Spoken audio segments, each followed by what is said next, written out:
As you and other members of your leadership team start to focus in on your discussions as to what your return to work process may look like, I want to share with you two main discussion points that I've had with my clients about this over the past 2 weeks.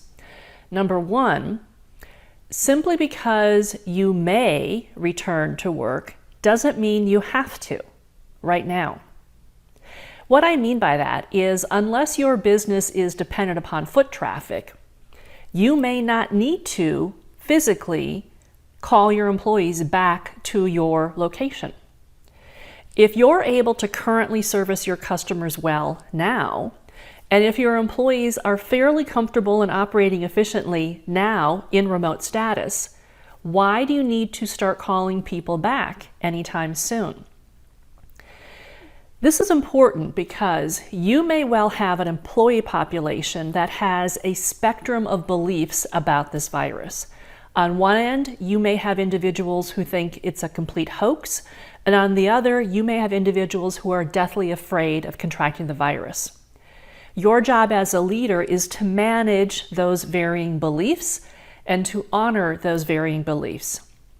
So, if it doesn't make sense to call people back right now, might it not make more sense to wait to physically bring people back to a location until there is more certainty around this virus and a vaccine? Emotions have started to calm a bit more, and it intentionally makes more sense to have protocols in place that will appease a broader spectrum of your employees. So just because you may return to your physical location doesn't mean you have to yet. And the second point is, because of this diversity of beliefs, now more than ever, your organization's values matter. Why? Your organization's values are your organization's house rules. They outline what behaviors are acceptable and expected of everyone who takes a paycheck from your organization or who represents your organization.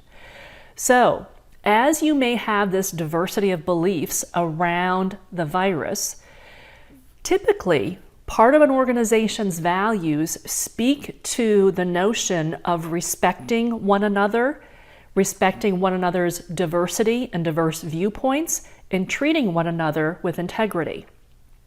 This diversity of beliefs around the virus calls to your organization's values to be reiterated and clarified, that they apply to how we treat one another around our beliefs of this virus. So now more than ever, your organization's values need to come into play and should be shared and reiterated. So I hope those 2 points help you as you continue to lay out what your return to work process will or may look like. Take care.